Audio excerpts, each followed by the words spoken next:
سیاحوں کی جنت کہلانے والا گلگت بلتستان کا ضلع دیامر اور اس کا سیاحتی مقام بابوسر اداس ہے۔ 4 روز قبل آنے والے سیلاب سے ہر طرف تباہی کے ایسے مناظر ہیں جو شاید پہلے کبھی نہ دیکھے ہوں۔ جیو نیوز کی ٹیم ناران کاغان سے ہوتے ہوئے بابوسر کے تھک نالے پہنچی۔ وہاں کیا دیکھا یہ بتا رہے ہیں کوثر سلیم بنگش۔ پیر کو تھک نالے میں آنے والے سیلاب کی تباہی کے مناظر دکھانے کے لیے جیو نیوز کی ٹیم ناران کاغان کے راستے سے ہوتی ہوئی دیامر پہنچی۔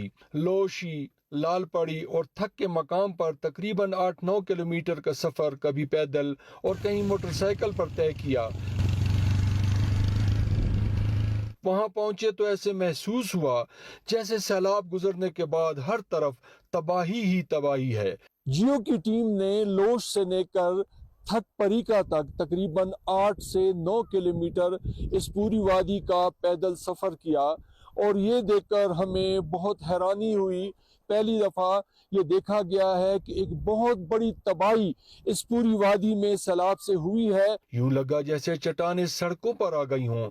سڑکیں، راستے سب ختم ہو چکے ہیں اور وہاں پتھر ہی پتھر موجود ہیں۔ بجلی کے پول، متعدد گاڑیاں اب بھی تھک نالے کے قریب دھسی ہوئی ہیں۔ مقامی لوگ اور ریسکیو اہلکار دھسی ہوئی گاڑیوں کو نکالنے میں مصروف ہیں۔ تباہ ہونے والی کوسٹر میں کھانے پینے کا سامان اس بات کی نشاندہی کر رہا ہے کہ سیاح کس افراتفری میں یہاں سے نکلے ہوں گے۔ کوسٹر کا ڈرائیور اپنی گاڑی کے لیے پریشان ہے اور وہ اب بھی اسی مقام پر جیو نیوز کو نظر آیا۔ ہم آ رہے تھے ادھر سے چلاس سے اوپر بابوسر ٹاپ کی طرف، تو یہ راستے میں سیلابی ریلا وغیرہ آیا ہے، تو 4 لوگ ادھر سے نکلے ہیں تو وہ سیلاب میں بہ گئے ہیں، تو باقی جو اندر تھے وہ بچ گئے ہیں سارے۔ سیاحتی مقام پر موجود ہوٹل کی پارکنگ میں محفوظ رہ جانے والی گاڑیاں اب بھی کھڑی ہیں۔ سڑک بہہ جانے سے آمد و رفت معطل ہے اور سیاح وہاں پھنس جانے والی قیمتی گاڑیوں کے لیے پریشان ہیں۔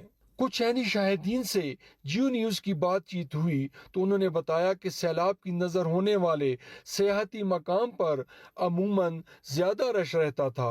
یہاں پر اس دن بھی گاڑیوں کا رش زیادہ تھا، لگ بھگ کوئی 14-15 گاڑیاں تو یہاں کھڑی تھی، ٹھیک ہے، ٹوریزم کے ساتھ۔ اینڈ دین اچانک سے سیلاب آیا ہے۔